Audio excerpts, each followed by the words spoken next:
Speaking of Donald Trump on Twitter, looks like the Twitter deal with Elon Musk is going to go ahead, which would open the door to Donald Trump getting back on Twitter. Are you looking forward to that, Nick? That'd be terrific, wouldn't it? I mean, I'm glad that Elon hasn't given up all hope of this. I mean, if the man can dream of sending people to the moon, surely he can take over Twitter. It can't be that hard, and straighten it out. I hope he can. I just wonder whether the culture is just so far gone that, the left's grabbed hold of it. There have been various attempts to put up right-wing versions of this, but the left right now does have its hands firmly on social media, and they won't let go of that without a fight. And it'll be an interesting thing if he decides to take them on.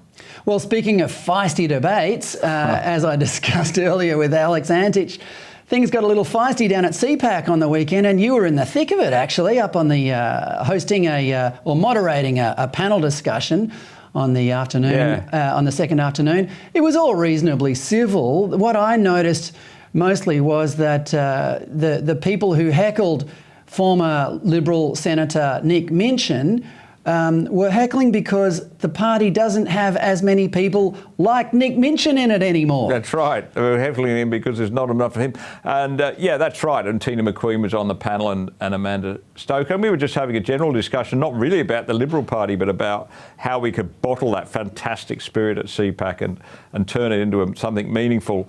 But unfortunately, I think there were some people. Well, what it showed to me, Paul, is that there are a lot of people on the centre-right Conservatives who are deeply, deeply disappointed with the Liberal Party, like beyond disappointed. That 660,000 fewer people voted for the coalition at this election than did in 2019. Who are that 660,000 people? Well, I think there are 1,000 of them at CPAC, quite frankly. But they are people who are genuinely, on our side, should be on the Liberal side of politics, support Conservative policies, feel betrayed by some of the things the Liberal Party's done, and particularly, I think, COVID. I mean, that underlying, when you talk to a lot of people behind the stage, as I did and you did amongst the audience, COVID lies beneath a lot of their complaints, and whether that's, they lost their business, they lost their job because of a vaccine mandate, they weren't allowed to visit family and friends in times of difficulty because of border.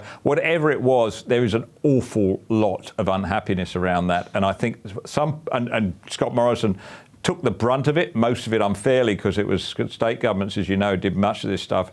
But he did take the brunt of it. And the Liberal Party has to address this, because it needs to get those 660,000 votes back and more. And CPAC is where it should be starting, not trying to go off there winning back the teal votes. That is the heart. That's where the big numbers are, and that's the heart of the problem for the Liberal Party right now.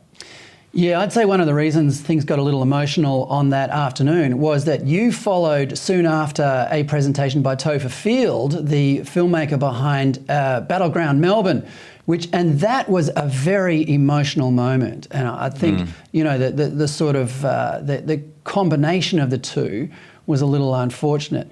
You're right, there are a lot of people who will, given the right circumstances, come back to the Liberal Party. It's just it's a matter of creating those circumstances. Now, look, just before we go, just a couple quick points. Sydney's about to break a record for annual rainfall. Is this climate change, Nick? Something's changed. I mean, this is going to be, I think, by overnight Friday, Saturday, probably by the time many people are watching this on demand, we will have broken the annual rainfall record for Sydney, and we're only at the start of October, and there's 3 more wet months to come.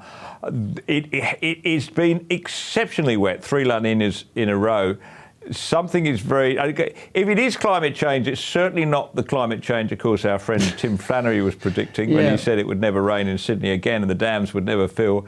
They're so full, we have a problem knowing what to do with the water right now. But I was just interested to see, admittedly this is the London Daily Telegraph, but they've got a story today about what the most popular boys' names are.